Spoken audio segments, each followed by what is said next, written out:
What if I told you I'm finding a very tight grid system in the Bible, one that is very observable? We don't know how to look at it, but I've found how, and I can show you. This is how simple it will work. There doesn't have to be any disagreement about what we're going to do. If I were to read this part of Genesis right at the end of the 7-day creation, the first creation story, it says, "On the seventh day God finished the work that he had done, and he rested on the seventh day from all the work that he had done. So God blessed the seventh day and hallowed it, because on it God rested from all the work that he had done in creation." Now we can all look at that, and we would all, no matter who we are in the world, in time, in space, wherever, if we know numbers, we can look at that and we would all agree that 7 was said on day 7, and it was said 3 times. There's no doubt about it. You look at it and go, yeah, okay, what? What about it? 7 and 3 starts a grid pattern right there that begins to branch, that is very observable. However, the reason we don't have an easy way of seeing it is because we don't have it memorized like they did. I'm going to use the computer to help me search. I will forewarn you that this is not fast and it's not easy. If it was, we would have had this figured out long ago. I can demonstrate that the Bible stories are a genre of myth, but that they are framed on a template. There's actually 2 templates that are used in the Bible. One is used one time. The other one is used, many, many, many times. And then there's a third type of book in the Bible that just has verse in it, like Psalms, Proverbs, those sort of things that are not built on that template, but are about self-healing. I can demonstrate that that is there, and that the outer stories that people fight over, the historicity of them, are just there as carriers. That even if there's component parts of them that are real, they exist for a reason, but they exist on that template. What I'm going to do is work on showing how we read that. My name is Dan Paulson. Welcome to the video. What I'm going to say is, despite the fact that I can sit here and say I can prove the Bible is fake, I can also state this. Most people will never be able to see the proof. I've learned that now, that this is incredibly difficult. The Bible, as it were, is the Ark of the Covenant. It is the Ark. It is a carrier vehicle. That's a metaphoric idea, that there is something that is carrying something else. The Ark carries something. And the Ark of the Covenant, we had the Ark of Noah as well from the flood. So the Ark is going to carry a bunch of things. That's what the Bible is. It is a carrier of secret teachings. Now, that's a difficult one. Different people use it for different things. There are people who read it literally and say there's nothing secret in here. Those are the definite, they are the carriers of it. They don't know what is inside of it. Once you interpret it, there is something inside. If you're calling it true, you're not understanding what there is. Seriously. Thank you for carrying it. But the truth is, what we want to go after is something that is psychological, and it was known at a core level, and whoever knew this apparently wanted anyone who could grasp this to get access to it. But they also realized they needed to control a population, and they were able to couple the two together by taking the template, inverting it, and saying, instead of turning inward and addressing these things, we're going to say we're going to turn it outward and create a story. You're going to, struggle to leave your past by having plagues, and your past chases you. Pharaoh comes after you. You have to. This represents that idea that we're trying to move on in life. We need to struggle. We have to turn inward. We have to cross a threshold. What is that? We're going to have to, is that the river Styx? We have to go into the dark place. Is that the clashing rocks? We have to sail through those. Is that the Red Sea? We have to go through there. That all of these elements are what we're looking for, and only really it's hard. I could not see them until I understood a lot of other material. Reading the Bible will not get you there. Reading the Bible, Greek myth, the Mahabharata, the Dhammapada, the Tao Te Ching, all of those more and more and more, at some point you're like, okay, yep, there's something happening here that is the same. They're just shifting up verbiage, and they're all teaching the same thing to anybody who can understand it.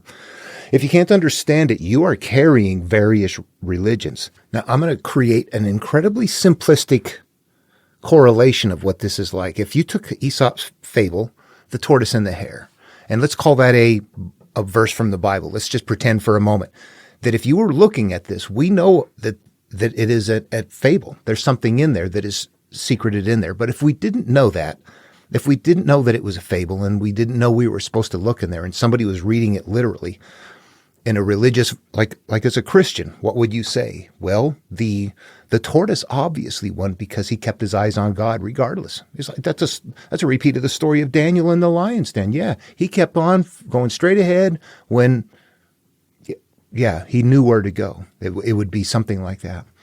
And the atheist would say, you know what? The tortoise and hares don't talk. They don't do that.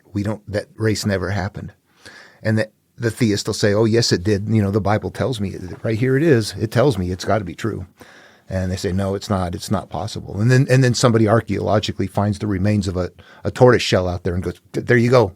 We just archaeological evidence right there. The race happened. There's a piece of shell. And the atheist is saying, no, you guys are crazy. It can't happen. Meanwhile, you're the one sitting back looking at that going, do you guys know there's something in there? Theist and atheist arguing over the Bible stories. Do you know that there is something in there? They don't. They don't. That's what we are looking for. There is something that is not for any of them. The core is here. Who is it for, and why do I say it is simple? People get into this thing, and I've watched videos on people. You're like, my God, all that brain power trying to justify something supernatural. It's a waste. There is something in here that is not supernatural, and there is a code in here that you can look at. If you memorized it, you would go, oh, okay, I see that. I do see that. It's going to be simple. It's not going to be complicated. People put so much into this, they cannot find the simple answer. This material right here, you pick it up and look at it in the world and look outward with it. If you know that it's a story that turns inward, you interpret it differently. You turn inward with it, and this plays out holding a template of self-healing in your mind, that is what can be found. However, if you can't see that, you can't see that. And you know what? I can only show how it works and what they're doing in the Bible. What I'm going to do in the Bible now, what they're doing here is they're creating analogs. They're doing some secret mystical stuff in here, but we have access to it. This is why. Take a look at it. We're little kids like this back then. We don't have, this is thousands of years ago. If anything is written down, it's on clay tablets or it's on scrolls. We don't read, we don't write, we don't go to schools. We do not have access to this except for people telling us stories and us memorizing it. Probably hearing it rotely, memorizing it. You're going to hear certain things over and over again when you hear this verbally and when you memorize it that you do not hear when it's in a book and you're sitting reading it and you don't have it memorized. There are things that will pop up in memory that don't pop up by just reading it. All right, what I'm going to suggest is that the stories have the material in there that are needed, and that the mind of a child like that has access to it if that child can count and knows the language. Yeah, there you go. However, they're using certain techniques in there to bring something up. The first thing I want to do is kind of talk about the template, because the template is the very core of what the Bible is about and what this healing path is about. So the template is basically this, and story sequences are going to be somehow holding this idea. First of all, the very first myth that shows up one time is creation. That is the creation of each human being. That's my creation. That's your creation. When we are born, that is us emerging. When the world is created, that is our world being created. And first it is empty and devoid, just like we are. And things have to be filled. What we're going to find is that the very complex verbiage in creation is going to be holding something like the 7 hermetic laws in very complex verbiage. Okay, here's how that starts out. There's a point in the beginning that sets things up that doesn't become a part of the repeating template, but we have to go there. Because first of all, we are born. And we are born with certain characteristics that we don't have any control over. That's not going to be a part of the repeating template. This is part of creation. It's not a part of healing. It's a part of how you came about. What it's telling us is there's certain qualities you come with, brain type, race, all that kind of stuff, sexual orientation, many things that you're born with that you're not going to have any control over. They're the way you are born.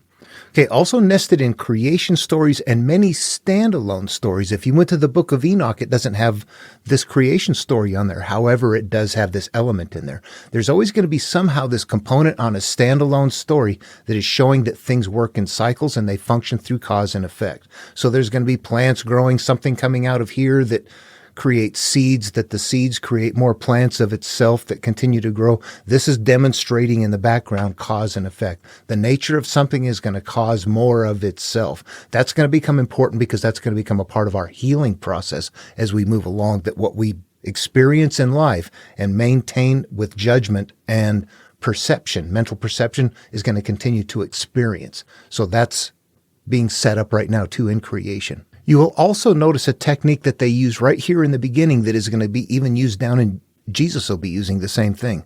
And that is something from the garden, something that's growing from the earth. So all of it represents you. If I am happy and joyful at the sight of something, that is growing from my garden.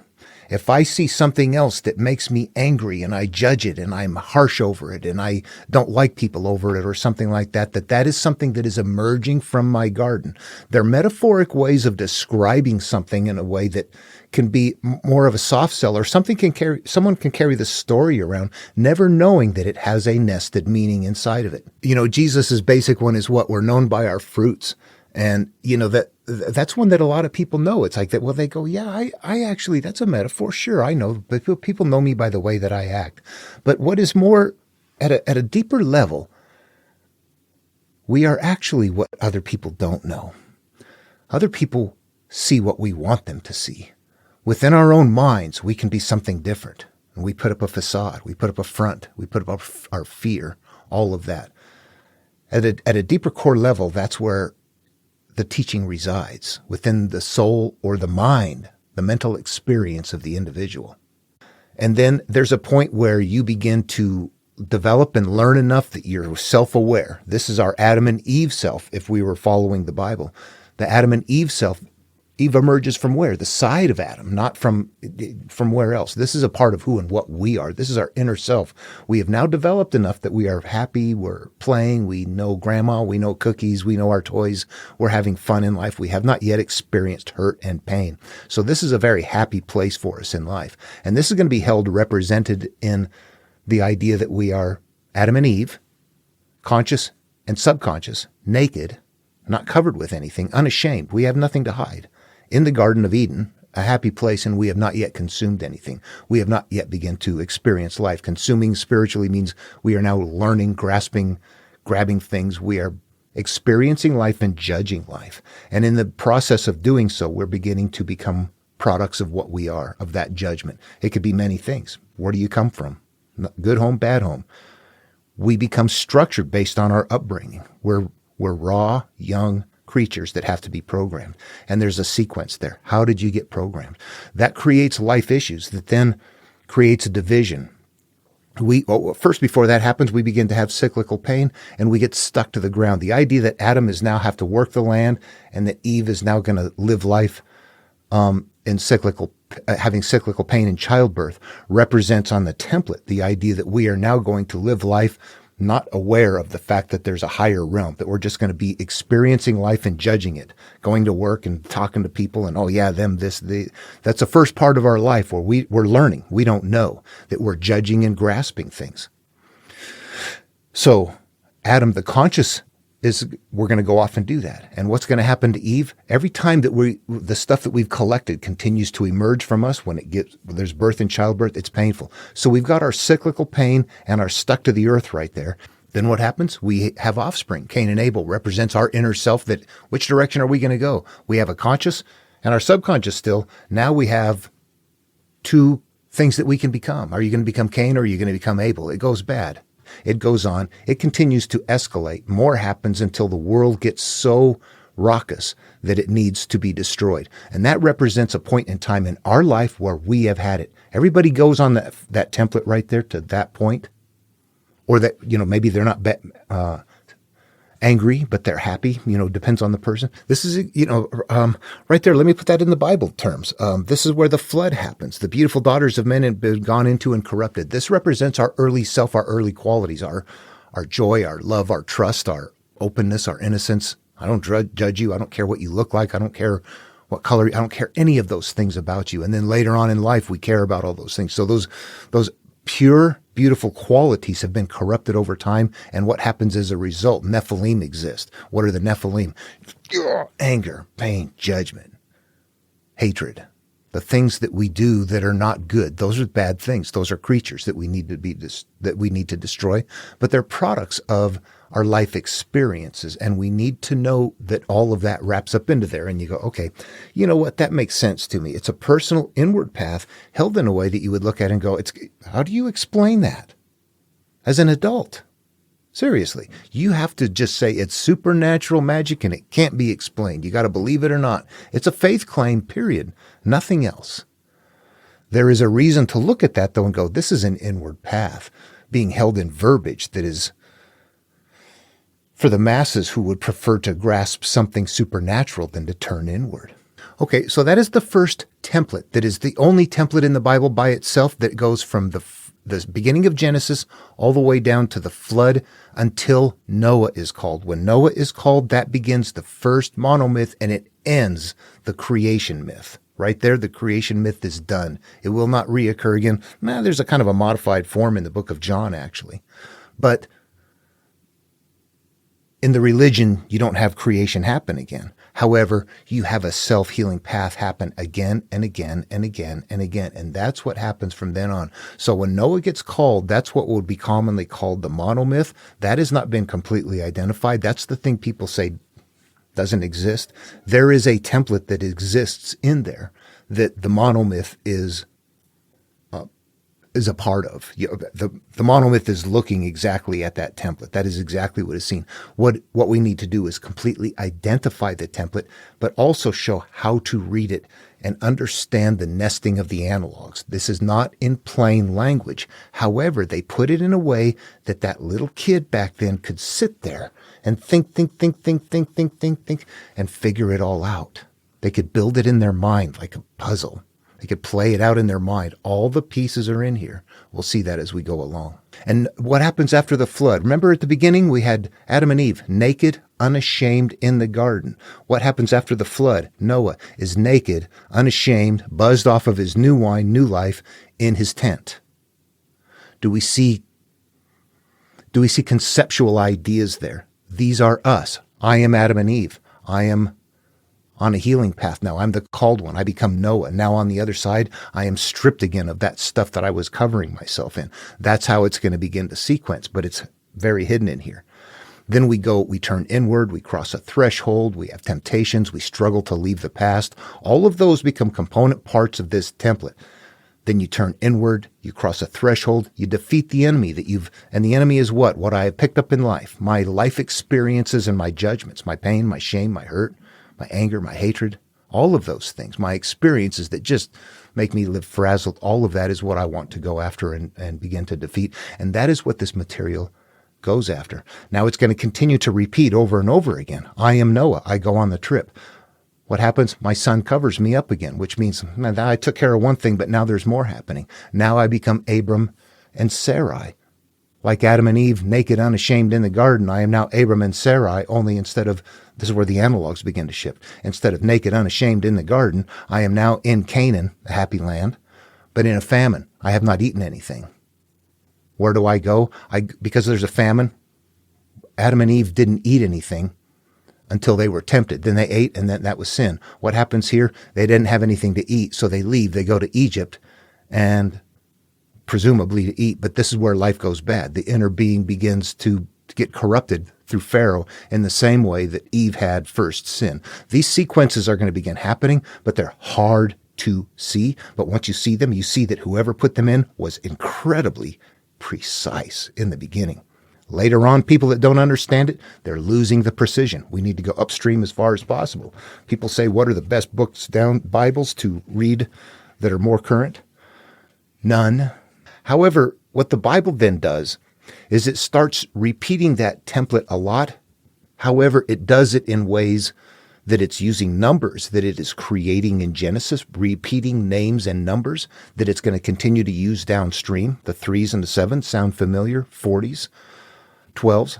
All of these become very specific numbers that we can look at why they are used. And right here in Genesis, we can see a network of how they are pointing them out as usable. What they're doing is they're starting out as a very pure point in life, and They want to continue to repeat that template, starting out at a pure point in life. However, they don't want it to sound the same way. So they're very carefully. This is artistry that's in here. The way that they are creating the analogs to hold that is precise. You can see, it's so precise, you can see variations when people downstream try to modify the Bible and create their own interpretations downstream. You can see that they're trying to clean up the verbiage. We're looking for repeats in here. We're looking for repeats and very odd things that are going to pop out into the mind of a child. You would look at that and go, that's not true. There's your clue right there. 800 years. That's not true. There's your clue. Today we're going, yep, they lived 800 years back then. The Bible says so. How about the 900 years? Both of those are said 7 times. There's reasons for these to be in there and not to be true that people are not figuring out because they don't have them memorized and because they're trying to use it as a supernatural vehicle and follow the outer shell instead of interpreting it in the mind. That's what we're going to do. And it's going to be simple, not hard. It's not going to be something that is this blown out calculus, gematria combination of things that make you go, how did you get that? You could switch up a couple of numbers or switch a line or two and come up with something radically different. What I'm coming up with is something that everybody comes up with with the exact same thing. And I'm going to tell you why. What does it say in Genesis here? On the 7th day, God ended his work which he had made, and he rested on the 7th day from all the work that he had made, and God blessed the 7th day and sanctified it. How many times was 7th day said right there? Can we agree upon that? 7 was said 3 times. There is no doubt. I don't care who interprets that, you're going to come up with that same answer. It's going to be that simple. You don't have to add up anything and do it in a certain way. This is accessible to the mind of a child 5,000 years ago.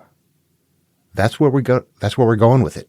If it's some fancy outward-looking supernatural, you're off course. This turns inward, and it gets interpreted into the psyche, and it becomes mentally interactive completely. All right, so I will get into better detail on this, but I want to show you something because these are the numbers that we're going to be building right up front. You see that we've got right there, first of all, the meanings. I'll get rid of that. This is actually just the numbers. This is from a website, Numbers in the Bible, where they tell you how many times it's there, but also they try to tell you what the spiritual meaning is. And they're not seeing the template, so I disregard the numbers and just take the data. Anyway, the number 3 appears, it was said 3 times right there, wasn't it? It's recorded 485 times in the Bible. And number 7, 463. But I'm going to be talking about some other numbers in this video. We're going to take a look at some things very quickly. Actually, we're not going to talk a lot about these. I'm going to show you the techniques for mining these, creating these numbers. We just saw how they created a 3 and a 7 that coincides with what? If you line these 2 creation stories up side by side, this number 3 and this number 7 aligns with naked, unashamed in the garden before first sin. That's what these are representing, a very pure time. But they shifted it from a word to a number. Then we're going to see 12, 20s, 30s, 40, 50, and the times they occur.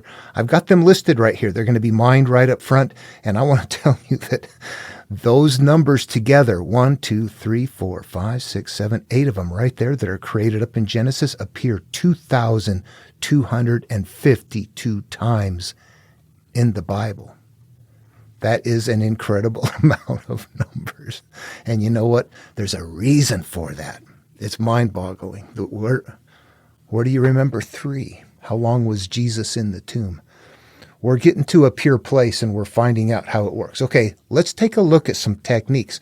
We saw the 3 and the 7. Now what? How do we find other things? How do we recognize this stuff? What was that? There was a repeat of something said 3 times that you look at and go, it's kind of obvious. Really? That simple? Okay, that's what we're looking for.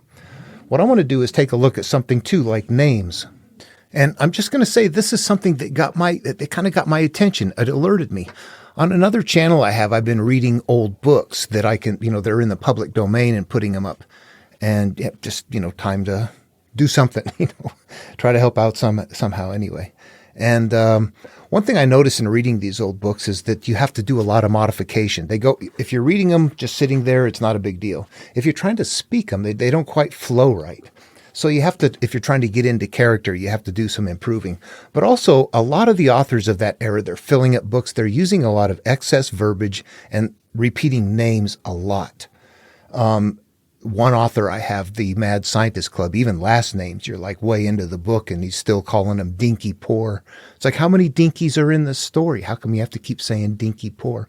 But even then on some of them, you would have like maybe a conversation that's, well, I don't think so, Jim said to Bill. What do you think, Bill?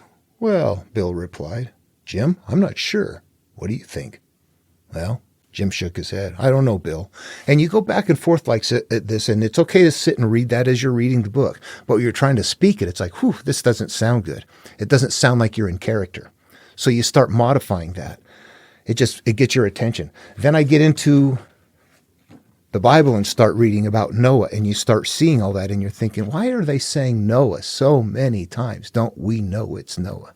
Then you count, and it's like, well, by golly, Noah's name is repeated 40 times in a story about a flood for 40 days and 40 nights that was going to be coming in 7 days that said twice. We're going to find some techniques they're doing and nail down how they're taking these numbers and creating a grid, a tight grid, putting them all together so that it becomes a pile of analogs. As you're telling a story later, let's see, you can't use Eden. What can you grab? So if you grab a story like Job, right in the beginning, he's got 7 sons and 3 daughters. 7 male, 3 female, Adam, Eve, Abram, Sarai, Abraham, Sarah. It's going to continue on like that, but it's going to look incredibly obscure. You're going to find out that the numbers and the mental hierarchy of male and female is what is maintained. That is what is there. That's the higher self and the inner self at a pure state. 7 sons, 3 daughters is the same thing on this story in the template as Adam and Eve in the Garden of Eden, or as Noah in the beginning, or as before his sons covered him again, or as as Abram and Sarai as they were in a famine in Canaan. All of them represent the same location, that pure state. I haven't consumed anything. I'm in a devoid, unlearned state of being, unjudged life state of being. You see that? And actually, look how rich this is. If we go up here on the 3rd day where the 3 comes from, then God said, let the earth put forth vegetation, plants yielding and fruit, trees of every kind on the earth bear fruit with the seed in it, and the earth brought forth. So that's where that creation is. So right there we've got cause and effect, day 3, and day 7, naked, unashamed in the Garden of Eden. We are prepared to go in life with cause and effect. I'm on the wrong page here. But you get the idea. They've loaded this story as just like a gaming platform. Truly. Except that it leads people spiritually through mental conviction. And from this point right here, all of these numbers is going to be that starting point. Beginning in life, ready to go, with qualities that you have no control over, and cause and effect is going to control your life as you judge life, and that you're going to experience cyclical pain. And there is going to be a way out of it down the road. We're going to tell you that again and again and again in so many different ways that you're not going to know that's what's happening if you are on the outside. If you're on the outside, it's going to just guide you in life because you need to be guided in life. If you find the pathway, the template, and you use it, that is self-guided. That's why if you read the Tao that can be told is not the eternal Tao. It's not the real path. Me telling you this is not the real path. The path is never real until the person takes it. It's a personal, individual path. Okay, so I'm suggesting this is how we are starting. Eden is before the first sin. We were kicked out of Eden after sin, right? That's a point where we are self-aware, but young enough that our life experiences are not yet judged. That's what I need to say right there. But I went on further to define it. Judged means and held in memory with emotional perception. That's what judged means. You remember it with an emotional charge. The emotional charge is the judgment of it. That's the memory. Okay, 3 and 7 is a point that represents before first sin. Now, if we go with that, we need to create more of these. Let's go find some. Okay, these occur all over the place, so I'm just going to go ahead and just jump on some examples here and just kind of randomly pull some stuff up just to kind of continue to show the technique. And this is one right here that is different than what we just saw, but this is taking one and making it into another. And it has to be done twice. For in 7 days I will send rain on the earth for 40 days and 40 nights. So right there we're suggesting I want to take 7 right there and turn it into 40. And I've repeated 40 twice. I don't know if that's necessary. But all I've done right here is say I'm getting ready to do it, not until it is manifested and it's done. And after 7 days, the waters of the flood did come on the earth. They did come, and the rain fell on the earth 40 days and 40 nights. Okay, so right here at the completion of this part of the story, we have taken that 7 and made 40 become the same thing. Now, I'm going to add that to our list. Here's something else I'm going to do that is a funny thing. This is kind of that word count. It's over the top. What I'm going to do is put covenant. Just say right here, there's a covenant with Noah. Look at this right here in chapter 9, God's covenant with Noah. How many times is covenant said? 1, 2, 3, 4, 5, 6, 7. When you read it, it just sounds funny. I'm establishing my covenant with you that never again shall all flesh be cut off by the waters and never again there be a flood to destroy the earth. This is the sign of the covenant. And it shall be the sign of the covenant. I will remember my covenant. Remember the everlasting covenant. This is the sign of the covenant. And I just look at that and say, yeah, that's one of those you didn't need to say it all those times, but it's an attention getter. It is meant to be there, right there, being 7 times. Covenant now becomes a word that represents that same 3, 7, 40 location. Remembering, I think this is easy to consider, to imagine that you have the story memorized and then try to get out of our modern day biases and put yourself back into those. We're doing the same thing. If you work on your car, how many lug nuts are on your car right now? Do you know the answer? Most people probably do. There's some people that are like, yeah, I don't mess with that, but there's something else in your life. How many spoons and forks do you have in your silverware drawer? The things that we know that we just know them because we're exposed to them all the time. And that is what we have, and that is what we do. They would be doing this just as naturally. How many times was covenant said at the end of the Noah story? 7. They would just pull it up like that. We have to go read it. We're kind of at a disadvantage. All right, jumping around again, I'm going to grab another one. This is a farm. I call this an analog farm. The Sodom story right here. Of the judgment. This is when Abraham is talking to the Lord, and he's asking him about the wiping of it out. Now remember, this is playing out internally. Abraham would be us consciously on the path, talking to our higher self, wondering what to do to wipe things out. But what they're doing right here in this story is creating numbers. This story is to create the analogs. This is very purposeful. This is genetic modification. These are GMO stories.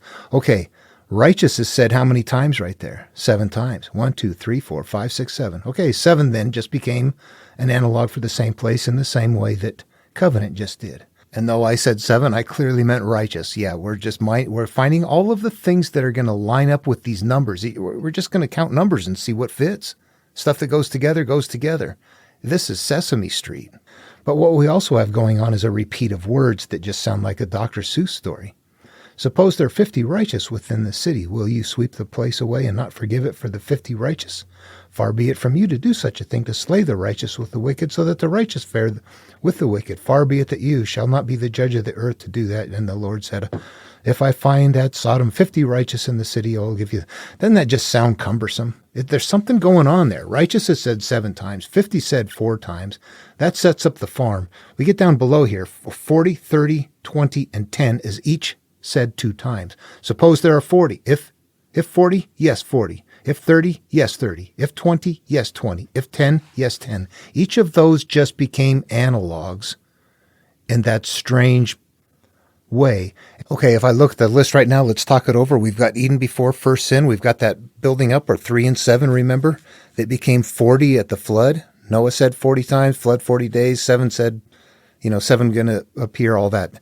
Anyway, then we get to Sodom and we see our 10, 20, 30, 40, and 50s. 40 was established again. As have we seen, covenant said 7 times and righteous said 7 times, which brings all these numbers together as well. I added the 10 to that. I didn't have that to begin with. That's one of the numbers that are up above, and that means that now that added 242 to that, which turns this into... So I added that 242 up here for the 10 times it appears. 10 times appears 242 times in the Bible. That brings our count down here up to 2,494 times. These 1, 2, 3, 4, 5, 6, 7, 8, 9. That's just 9 numbers repeating thousands of times. 2,500 times those saved numbers are. And this is the group of them right here. And we're going to see more of them. We're going to add more to them. Let's keep doing that. All right, if you follow, I'm just onto these verbal anomalies. You realize that's what I'm looking for. And I'm going to come over here somewhere where I mentioned earlier, that 900 years. And people do not live 900 years. They do not. They didn't then either. However, if we look in here, we will see if somebody said, hey, little kid, how many times does 900 appear in Genesis? The kid would say, 900 appears just 7 times exactly. And what we see with it is that 930, 12, 5, 10. Now they're different ones, 62 and 69. I'm not sure what to do with those two, 62 and 69. But do we see these ones? The 30, 12, 5, 10. What do we have back on our list? So I've added it. Again, the 62, 69, I'm not quite sure. They've only appeared one time. I'll keep an eye on those. But these ones are becoming very repetitive. The 3, the 5, 7, 10, 12, 20, 30, 40, 50, 60, those. And they're pointing to each other, as well as covenant and righteous having been said 7 times.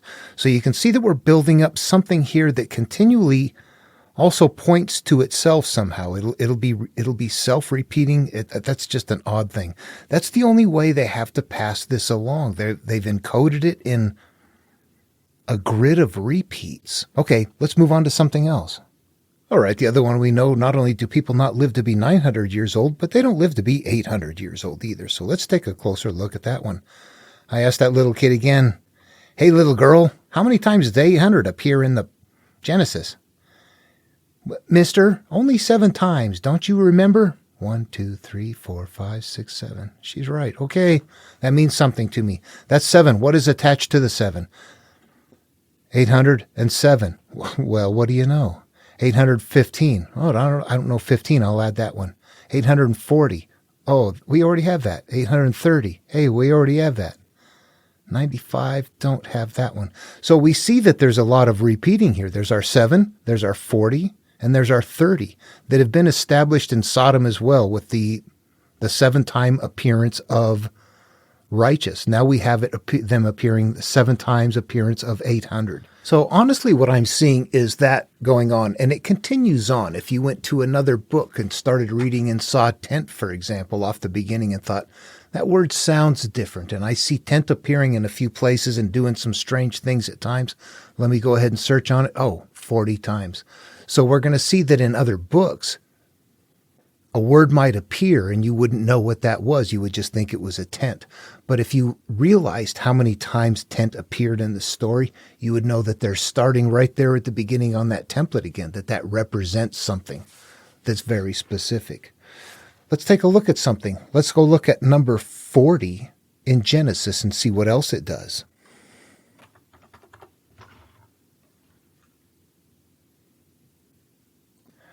All right, I'm looking for one specific result down here.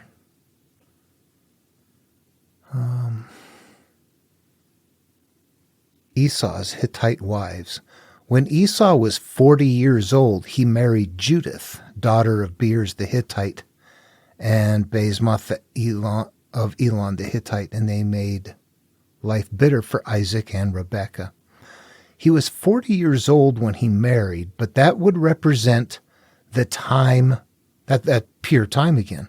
So you see there that if Esau was 40 and he married Judith, when you're married, that means you are pure internally. When you are married to your inner self, you have no conflict. So this would represent that pure state right here being held in a way that sounds differently than what we've heard before. Now, in this story, I didn't go into working on interpreting it. It's farther down and it's a part of something different. The 40, though, represents and a male is going to represent like in Job, 7 sons, or Adam and Eve, naked, unashamed in the Garden of Eden. This is the two of us, but it's the conscious portion of us. And they're always going to maintain it that way in that hierarchy because it's a patriarchal society and that's the way they have it written. Whoever is in charge is the male and whoever is subordinate is the female. That's fine. What that means from an analogous standpoint, though, is the conscious decides what things are. It judges life experiences and puts them away. And the inner part, the female, is the one that carries that experience. And when we're not paying attention, that's what acts out of us. So that's what they're teaching, but they're carrying it in a way that can be tough to grasp. Let's take a look at another number. Let's just randomly pick up 20. What comes up here?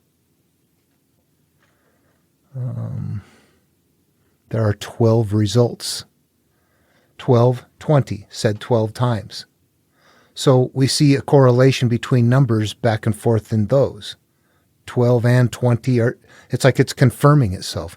And you know what? I also realize that whatever I'm working with here is the best I can get. I don't know that it is completely accurate, but I think that there are so many things that align that you begin to realize that is what is happening. Then as the stories go on, whenever 40 is needed, 40 is a time for purity. 40 days on the mountain, 40 days in the desert, 40 years in the desert, always signifying this purifying time, this time to get to righteousness, where the covenant, the purity is. That's what is really there. The covenant is with the higher self, and we're trying to resolve that. It's not really we have to find it on our own. Not many people are going to do it as a part of the story as well. You know, we're going to continue to see these numbers appear downstream. Jesus, he was 12 in the temple. He was saved out by taken to Egypt, prevented from getting killed as a child. He was isolated out. He was 30 when he started his ministry. Crossing the threshold was the baptism of John. Then going 40 days into the desert. It's following the same pattern, the same numbering sequences. That's where it's hidden, in the numbers, not the stories. We're looking at these conceptually. We have to understand what the analogs are. And when the number becomes the analog, we have to understand that 10, 20, 30, 40, 50, 3, 7, righteousness, covenant, all mean pure state, plus more. That's how they wrap it up. This will get way too big, so I just want to jump around and show some examples. Look at right here, King James Version, Matthew. I was working with that, so I've got that one downloaded. Abraham right there, son of Abraham. Let's see what we have if I just put that in. The story's not even about Abraham, but guess what? Abraham is said 7 times in this story. They're maintaining this, just by looking at it, that this is Jewish material. It comes from that same source, that same template is in the background. All right, let's look at Job. And you will find that this numbering system is much more prevalent in the Old Testament, in the Jewish material. It is maintained in the New Testament, but not as in your face. Okay, and you can see right here at the beginning that what I mentioned before, there were born to him 7 sons and 3 daughters. So there's the 7 male, 3 female, pure male, pure female. This is the pure self right here, like Adam and Eve. The man was blameless and upright. The blameless, I want to know what that is, because typically you're looking for what? What was Noah? He was upright or righteous or something like that. So I want to see what blameless is. So if I jump on over here and just put blameless in, blameless appears 10 times. That's one of our analogs. How about upright? Exactly 10 times. Blameless and upright 4 times. You could see the numbering system is being maintained. The 4 I'm not certain of. You know, though, if I'm a little kid long ago and I hear this, I am not getting a Bible. I am not getting this. I just hear stories here and there, and I don't know the source. People say who they're from. It could be anything. This one has codes in it. If you look at it, you'll go, oh, yeah. Yeah, this one's being maintained as on that Jewish technique of number sequencing. Yeah, absolutely. You can see that. You would know that. That would be a good reason to do it, but you would know the material, but also knowing as you come in, as you're, like I said before, as you're taking a new story and you're like, oh, I got to create a new word. I want it to sound different. Then just repeat this word the exact amount of times. There, you've created it. It's that simple. So that would look like if you wanted to create your own and just say, here was a good person. You're like, I don't really know what that means. But if you said good 3 times or 7 times or 12 times, or 10, 20, 30, 40, 50, any of those amount of times throughout the document or throughout a chapter or something like that, you are replicating that technique. We just don't have them counted out. Let's just put in some random things from here. Still from Job, strong appears. That sounds like a good word. 7 times. Okay, righteous itself is said 7 times. Okay, here's some other fun stuff. This is because it's not a King James version. I've got some other options here to explore with. And there's a point where there is an attack on Job's character. Now, we know that is Satan that has done that. But in this case, it's called accuser. And accuser has been identified in a different way. Now, if I put in accuser, it comes up with 22 results, which is like, well, that doesn't necessarily get my attention. But if I take a closer look, what I find is that during this portion of the attack on Job's character, the name is said 7 times. 1, 2, 3, 4, 5, 6, 7. So Satan is said 7 times right there. Then, during the attack on Job's health, same thing. 1, 2, 3, 4, 5, 6, 7. Yep, it repeats exactly 7 times. Then when we get to the second attack on Job's health, 1, 2, 3, 4, 5, 6, 7. So in 3 different instances, we've got 7 appear as the accuser. When you look at that and go, wait a minute, isn't that the bad thing? That's Satan. What do we have going on? Because that sounds like a weird thing. We get down here to the very last one, and what we find out as we get near the end, away from all of that, this is as we're getting down to our synopsis or moving along with this part. This is where Job is denying and wanting to get out of things. This is us talking to ourselves internally. God is our higher self, and the anger is just, we're not happy with ourselves and our lives. God will not turn back his anger. The helpers of Rahab bowed beneath him. How then can I answer him, choosing my words with him? In a case like this, we're just very far out of their time. We're looking for a concept. So, all right, though I am innocent, I cannot answer him. I must appeal to my accuser for my right. If I summoned him and he answered me, I do not believe that he would listen to my voice. All right, I got to stop and be careful. I'm going to just step right into interpretation, and I don't want to do that. When I'm looking at numbering sequences here, the accuser is internal. This is an internal struggle that we're having, so I'll just let it go at that. In this video, what I'm suggesting is that there are massive amounts of number alignments in those same sequential numbers that are holding the template. It's like a web. It's like a web if you can see it. And I'm sure I barely see it. I have to search for the words. Then I don't remember what they are. So, but if you continue to search, you continue to find them over and over again. They're there. They are. So that's how you prove what the Bible is. However, that's why nobody can see it. How fun is that? And then there is that mental hierarchy. Yeah. Who can see that? Anyway, okay, I don't know what to do on the videos to try to keep them short while still trying to show the complexity of what is there. I think people get lost in it, but there's such a big setup, too, that you can't just jump into it. I haven't figured out a way yet. Maybe there is, and I don't know enough to figure out how to make it simple yet. The stories are very complex. They're on a template. They're on a repeating template to start with you being pure and then going through stuff and then having to experience change and heal. And then it happening again and again and again. That is what the template that is going to emerge continues to do.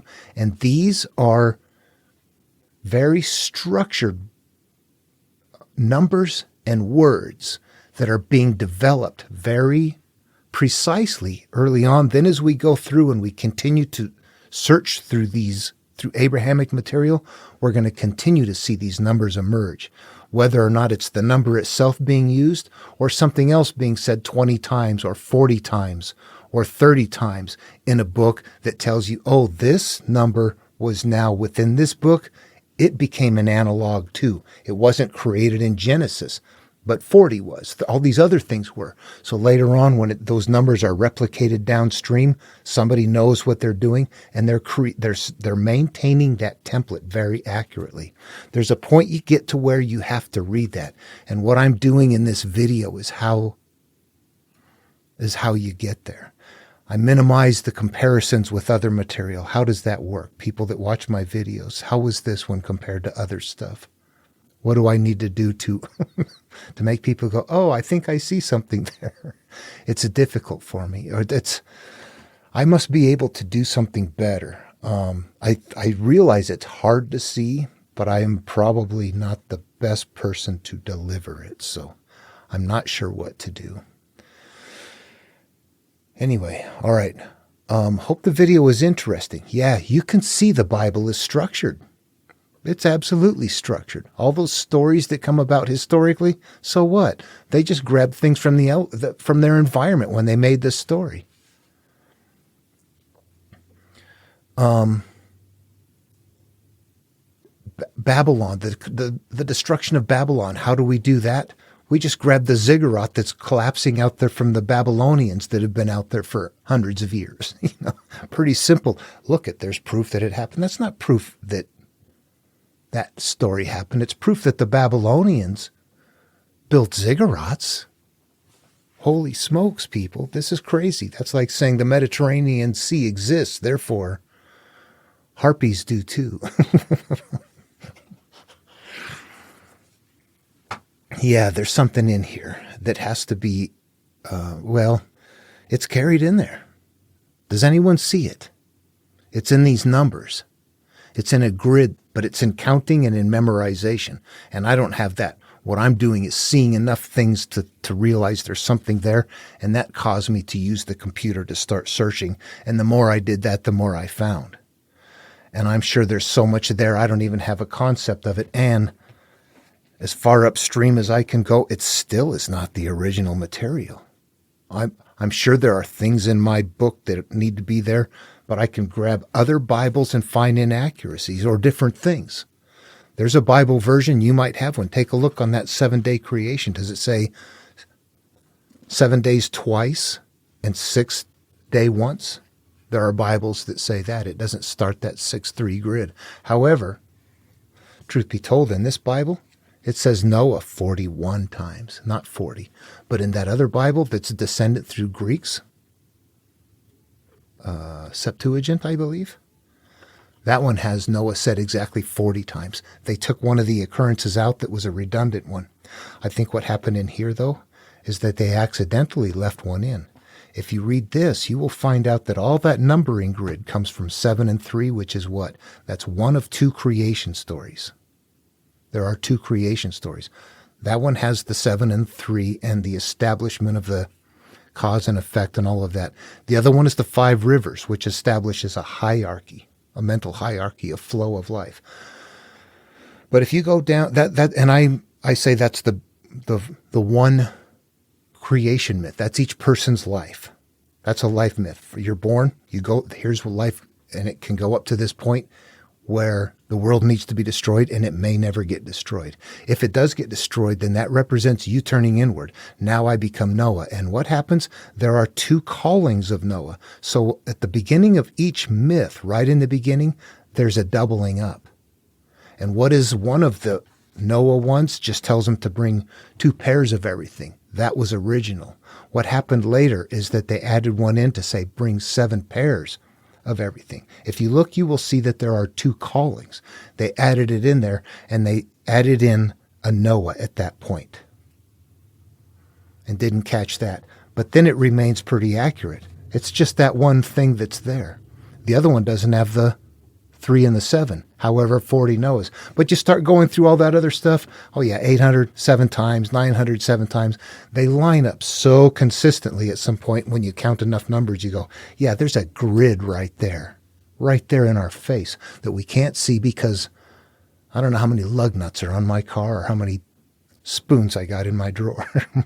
I don't know the stuff the way they knew it.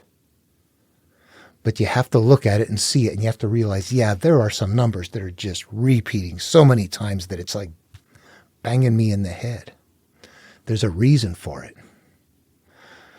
There's something inside of there. All right. Hope the video was fun. Please feel free to leave any comments below. And if you have any questions about anything, boy, I'd love to hear a question. I'm not sure what to say. All right. Take care. See you in the next one.